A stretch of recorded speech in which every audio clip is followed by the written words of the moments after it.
Alhamdulillah nahmaduhu wa nasta'inuhu wa nastaghfiruhu wa nu'minu bihi wa natawakkalu alayh wa na'udhu billahi min shururi anfusina wa min sayyiati a'malina man yahdihillahu fala mudilla lahu wa man yudlil fala hadiya lahu wa nashhadu an la ilaha illa Allah wahdahu la sharika lahu wa nashhadu anna Muhammadan abduhu wa rasuluhu arsalahu bil haqqi bashiran wa nadhira wa da'iyan ila Allah bi iznihi wa sirajan munira wa man yuti Allah wa rasulahu faqad rashada wa ihtada وَمَنْ يَعْصِهِمَا فَقَدْ غَوَى إِنَّهُ لَا يَضُرُّ إِلَّا نَفْسَهُ وَلَا يَضُرُّ اللَّهَ شَيْئًا إِنَّ خَيْرَ الْحَدِيثِ كِتَابُ اللَّهِ وَخَيْرَ الْهَدْيِ هَدْيُ مُحَمَّدٍ صلى الله عليه وسلم وَخَيْرَ الْأُمُورِ عَوَازِمُهَا وَشَرُّ الْأُمُورِ مُحْدَثَاتُهَا وَكُلُّ مُحْدَثَةٍ بِدْعَةٌ وَكُلُّ بِدْعَةٍ ضَلَالَةٌ وَكُلُّ ضَلَالَةٍ فِي النَّارِ أما بعد فقال الله تعالى في القرآن المجيد أعوذ بالله من الشيطان الرجيم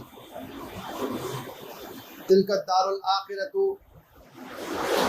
الدار الآخرة نجعلها للذين لا يريدون علوا في الأرض ولا فسادا والعاقبة للمتقين صدق الله العلي العظيم رب اشرح لي صدري ويسر لي أمري واحلل عقدة من لساني يفقهوا قولي وما توفيقي إلا بالله عليه توكلت وإليه أنيب الحمد لله الذي هدانا لهذا وما كنا لنهتدي لولا أن هدانا الله الحمد لله الذي أنزل على عبده الكتاب ولم يجعل له عوجا اللهم لا مانع لما أعطيت ولا معطي لما منعت ولا ينفع ذا الجد منك الجد سبحانك لا علم لنا إلا ما علمتنا إنك أنت العليم الحكيم. Respected brothers, Assalamu alaikum wa rahmatullahi wa barakatuh.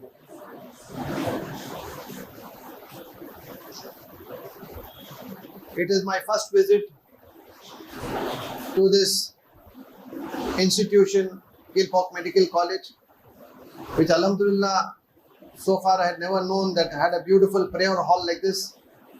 May Allah bless and reward those who were instrumental in establishing this prayer hall for the benefit of the Muslim brothers who work in this campus, both doctors, teaching, non-teaching staff, and all people connected with this institution. Brothers, the verse that I recited before you was from Surah Qasas. Qasas means stories, narrations, and it's the chapter number 28 of the Holy Quran, out of which I recited one particular verse before you, wherein Allah subhanahu wa ta'ala says, Tilka darul akhirati naj'aluha lin-nasi نجعلها للذين لا يريدون علوا في الأرض ولا فسادا. This home of the hereafter, this paradise, home of the hereafter means paradise, Jannat. This home of the hereafter, we shall assign it, نجعلها. बहुत आवाज आता भाई, गाड़ियों का बहुत आवाज आता. نجعلها, we shall assign it, we shall give it to those La yuriduna uluwan fil ards, who do not wish or desire superiority in the land. ये आखिरत का घर, जन्नत, हम उन्हीं लोगों के लिए मुकर्रर करेंगे जो नहीं चाहते बड़ाई जमीन में. La yuriduna uluwan fil ards wala fasada, and neither they commit any corruption. Wal aqibatu lil muttaqin, and the good end is for the God fearing. इन लोगों के लिए है जो जमीन में बड़पना नहीं चाहते, बड़ापन नहीं चाहते, और ना वो फसाद मचाते हैं, और आखिरकार अंजाम परहेजगार लोगों के लिए ही है. Brothers, today Alhamdulillah, we find in the Muslim community a lot of awareness of Islam.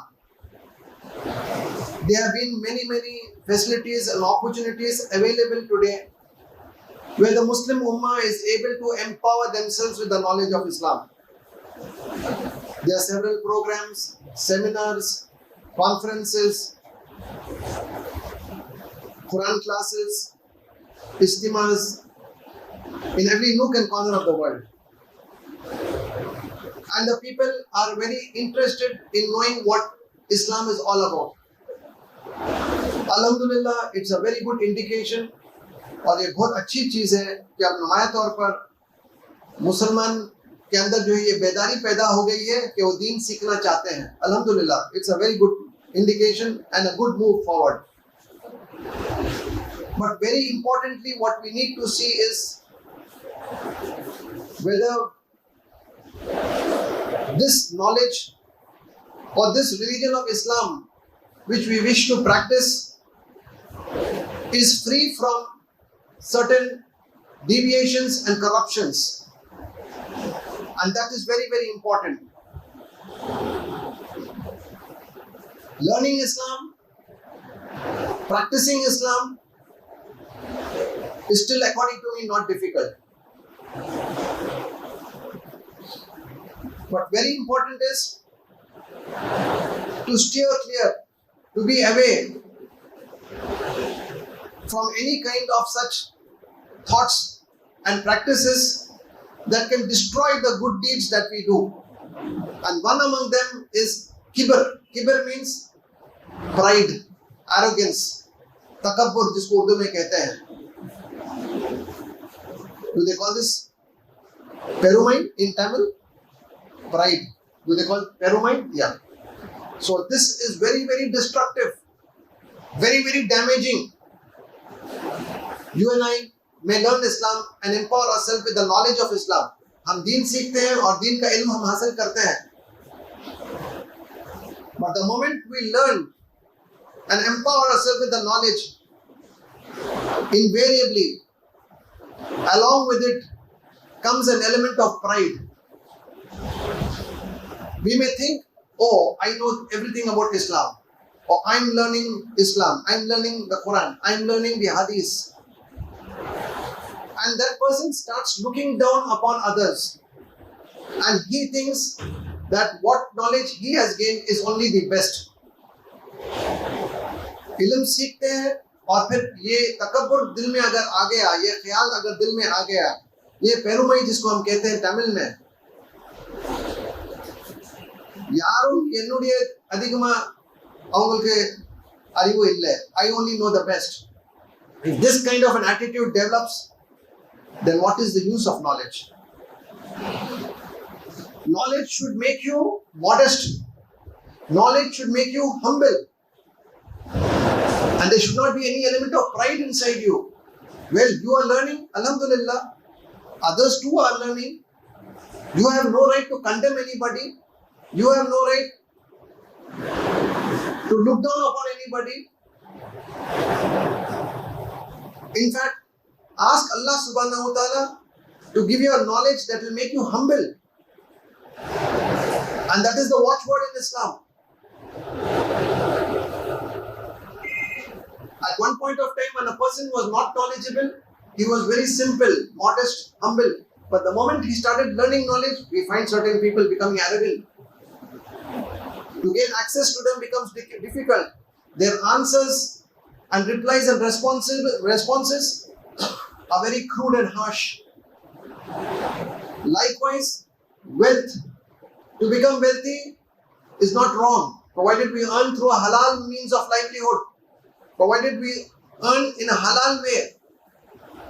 माल कमाना इस्लाम में इसकी कोई ममानियत नहीं है, लेकिन माल जायज तरीके से कमाना, हलाल तरीके से कमाना. And if Allah has bestowed that person with wealth, then he must be very, very careful, because along with wealth comes pride and arrogance. माल और दौलत के साथ किबर भी आ जाता है. Then you start looking down upon others. Oh, this man, look at me, I'm having so many properties, I'm having so many cars. Even if he doesn't say, his behavior, the way he moves about, you can easily indicate now this man has become very arrogant because of the wealth that he possesses. Likewise, success is something which Allah can bestow on anybody. Kamyabi Allah subhanahu wa ta'ala jisko chahe de sakta hai. But the moment you think that this success is on account of my hard work, my efforts, or because of my contacts, and not giving due credit and gratitude to Allah, is sheer arrogance again.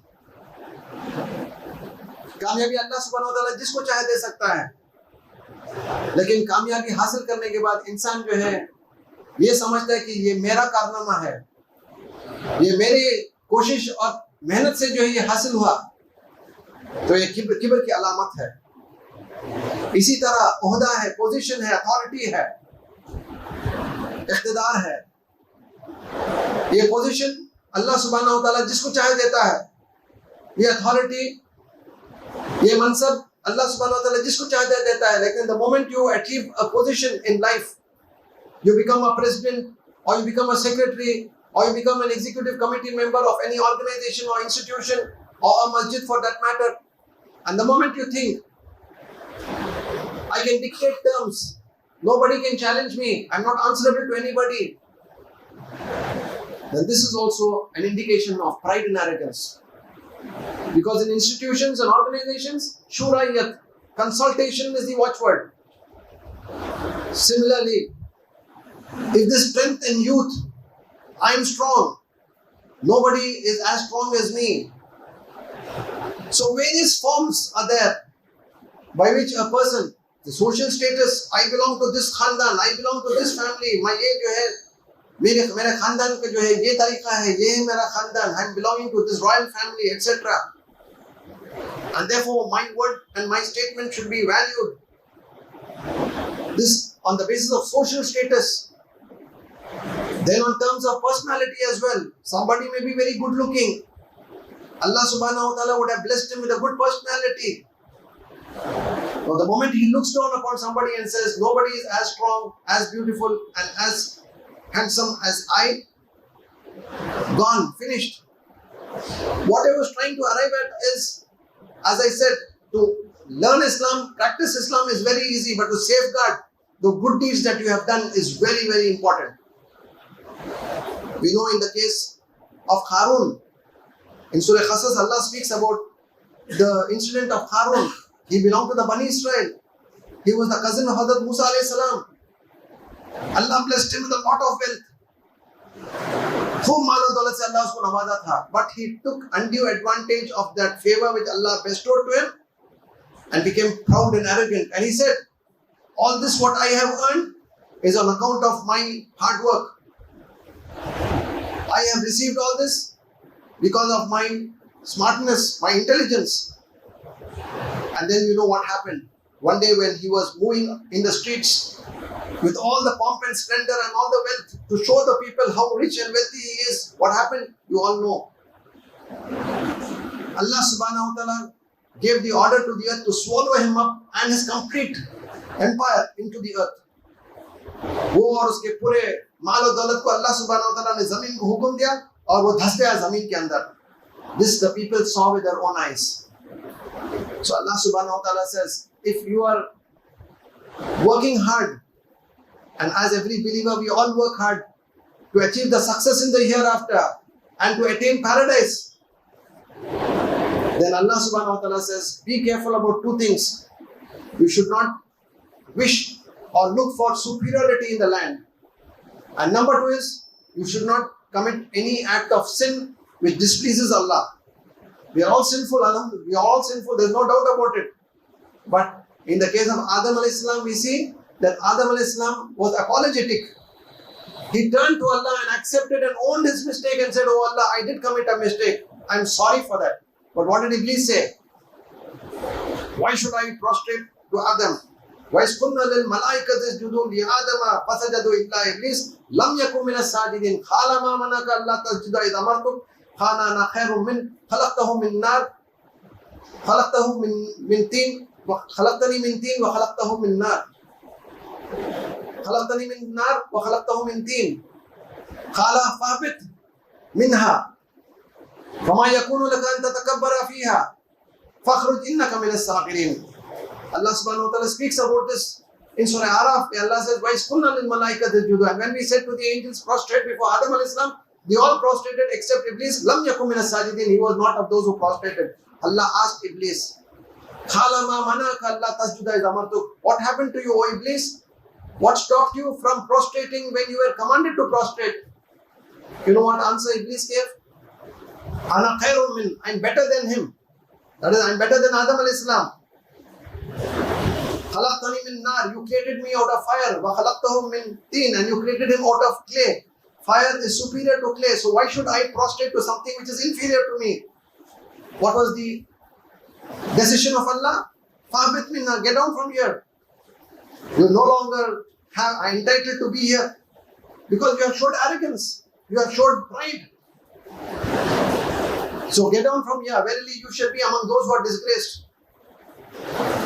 Pride and arrogance is the quality of Iblis who has earned the wrath of Allah. ये मलून हुआ इसलिए कि उसके अंदर किब्र था, और अल्लाह सुब्हानहू व तआला किब्र करने वालों को पसंद नहीं करता। अल्लाह सुब्हानहू व तआला को लोग पसंद है जो आजिज़ी अख्तियार करते हैं, जिसके बात में जो है नरमी हो, जिसके चलत फिरत में रहन सहन में आजिज़ी हो, and they don't snack arrogance and pride, but they always modest and humble. Allah loves people who are humble, and Allah condemns those people who are proud and arrogant. Prophet ﷺ has said, that person will never enter paradise who has even an iota of pride in his heart. जिसके दिल में राई के दाने के बराबर भी अगर किब्र है तो जन्नत उस पर हराम हो जाती है, जन्नत के अंदर वो दाखिला नहीं हासिल कर सकता, in spite of them doing so many good deeds. But if there is pride inside a person, then Prophet ﷺ said he can never enter into paradise no matter what kind of good deeds he may have done. Whatever good deeds you would have done, you can never enter paradise because you have pride inside you. And pride is one of the most condemnable things in Islam. Modesty, humility, fear of Allah in the heart, that's important. Prophet ﷺ gave the definition of what is kibr. Once a person came to the Prophet ﷺ and told him, if I want to wear good clothes or if I want to wear good footwear, does it mean that I am proud? अगर मैं अच्छा लिबास पहनना चाहता हूँ या अच्छे मोजे पहनना चाहता हूँ, जूते पहनना चाहता हूँ, क्या ये भी जो है किब्र है? Prophet ﷺ said, Allah is beautiful, Allah likes beauty. But the fact of the matter is, there should not be two things. And Prophet gave a definition of what is pride and arrogance and kibr. First thing he said, pride is that you consider yourself superior to somebody and look down upon others. This is pride. अपने आप को बड़ा समझना और दूसरों को अपने से कमतर समझना. This is pride. Whether it be in the matter of knowledge, whether it be in the matter of wealth, whether it be in the matter of your personality, whether it be in the matter of your authority, whether it be in the matter of your success, whether it be in the matter of your social status, whether it be in the case of your ibadat as well. You and I may be doing a lot of ibadah.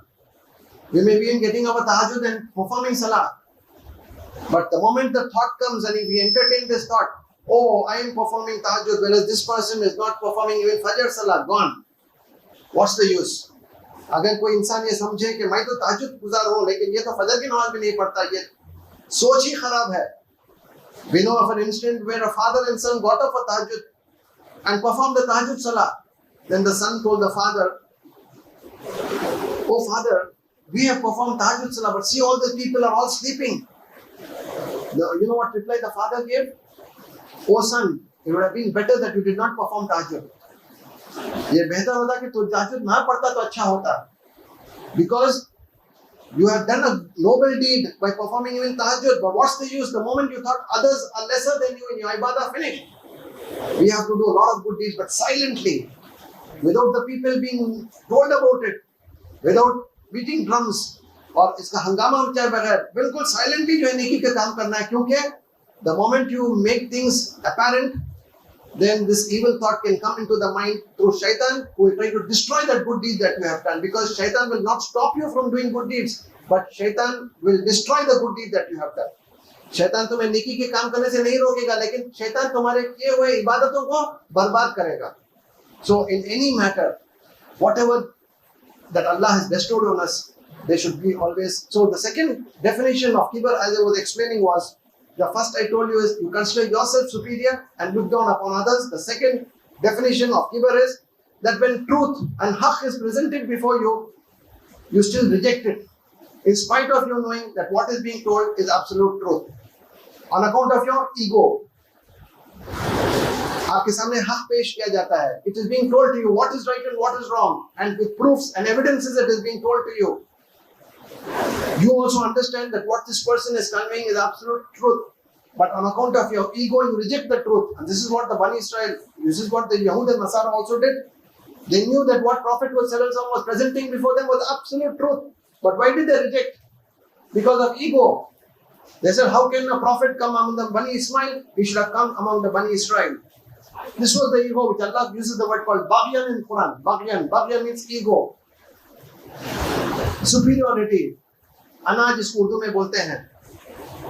So this is most condemnable in Islam.